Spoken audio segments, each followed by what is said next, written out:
শুকনো মৌসুমে টাঙ্গাইলের ভূঁইয়াপুরে যমুনা নদীর চরাঞ্চলের কৃষকদের রোপণ করা ফসলি জমির বালুমাটি অবৈধভাবে কেটে তা বিক্রির মহোৎসবে মেতে উঠেছে কিছু অসাধু বালু ব্যবসায়ী। এসব বালুমাটি রাতের আধারে প্রশাসনের চোখের আড়ালে ট্রাকযোগে অবাধে বিক্রি করছেন তারা।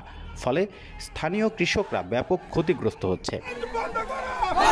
মঙ্গলবার দুপুরে বালু উত্তোলনের প্রতিবাদে উপজেলার বলারামপুর, তারাই ও গারাবাড়ি এলাকার ক্ষতিগ্রস্ত স্থানীয়রা ভূঁইয়াপুর তারাকান্দি আঞ্চলিক মহাসড়কের গারাবাড়ি এলাকার সড়কে আগুন ধরিয়ে প্রায় 2 ঘন্টা সড়ক অবরোধ করে বিক্ষোভ ও মানববন্ধন কর্মসূচি পালন করে। এতে করে বন্ধ হয়ে যায় যানবাহন চলাচল।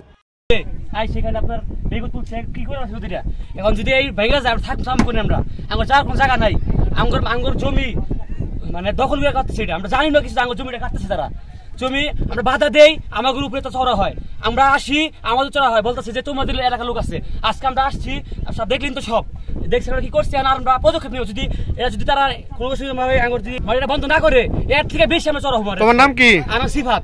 বাড়ি করে ভাঙিয়ে আছে একবার উঠে আবার বাড়ি করি আবার উঠে আবার বাড়ি করি বেশ কিছুদিন ধরে ভালো খাওয়া রয়েছে গরমে আমরা গরিব মানুষ কৃষি মানুষ আমরা ইনগ্রস্ত করে বাদাম কাটছি ভুট্টা বলছি এই জমি যদি কাটা যায় কাটে নদী কাটে তাহলে আমরা নদী কাটা শেষ করে দিতেছে।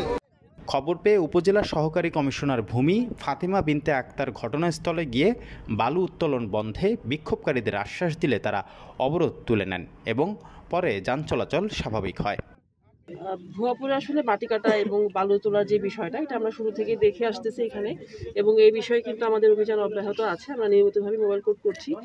আজকে এখানে একটা ইস্যু হয়েছে এবং এখানে মানুষজন জড়ো হয়েছে। আমরা এখানে এসেছি, সমস্যাটা দেখেছি এবং এখানে কিন্তু কাউকে পাইনি। আমি কিন্তু এসেই জিজ্ঞেস করেছি যারা মাটি কাটছে তাদের মধ্যে কাউকে ট্রেস করা গিয়েছে কিনা বা তাদেরকে ধরা গিয়েছে কিনা। ধরা গেলে অবশ্যই এখানে আমি একটা মোবাইল কোর্ট করে দিতে পারতাম, যেহেতু আমি কাউকে ধরতে পারিনি। মোবাইল কোর্টের আসলে কিছু নিয়ম আছে, নিয়ম অনুযায়ী আমি কোনো মামলা দায়ের করতে পারিনি। তবে আমাদের অভিযান তো অব্যাহত থাকবে। আমরা অবশ্যই অভিযান এখানে চালাবো। এখানে আমরা একটু বেশি অ্যাটেনশন দিব এখন। আর আমি আপনাদের সাধারণ মানুষদের উদ্দেশ্যে বলছি যে আপনারা যারা প্রতিবাদ করতে নেমেছেন আপনাদের ধন্যবাদ। অবশ্যই প্রতিবাদ করবেন, এসব বিষয়ে জোরালো প্রতিবাদ হওয়া উচিত। এবং আপনারা যদি কাউকে ট্রেস করে থাকেন বা বুঝতে পারেন যে সে কে, আপনারা সেই বিষয়ে মামলা আপনারা নিজেরাও কিন্তু একটা মামলা করে দিতে পারেন। ওসি সাহেব এখানে আছেন, উনি সর্বাত্মক সহযোগিতা করবেন। আপনারা নিজেরাও মামলা করতে রেগুলার মামলাটা দিয়ে দিতে পারেন যদি জেনে থাকেন যে তিনি কে। আর আমাদের অভিযান তো অব্যাহত থাকবেই।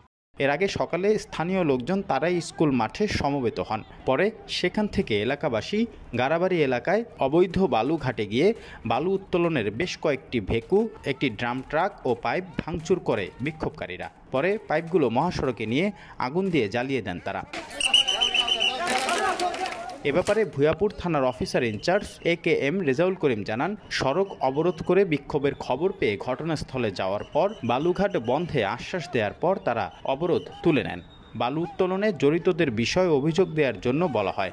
অভিযোগ পেলে আইনগত ব্যবস্থা গ্রহণ করা হবে। আমরা এই রাস্তা কিছু ভুক্তভোগী লোক যারা মাটি কাটা অবৈধভাবে মাটি কাটিয়ে নিচ্ছে তারা এই রাস্তা অবরোধ করেছিল এটা মানববন্ধন করার জন্য।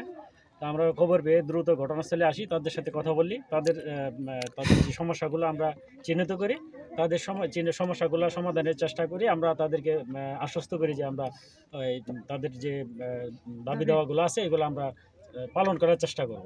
এমনকি অবৈধভাবে যারা মাটি কাটে তাদের বিরুদ্ধে আমরা এই যে সিলেন মহোদয় বলছেন যে মোবাইল কোর্টের মাধ্যমে আমরা ব্যবস্থা নেব। আপনারাও যদি এলাকার কেউ যদি মামলা করতেছেন আমরা তাদের বিরুদ্ধে মামলা নিয়ে ব্যবস্থা নেব।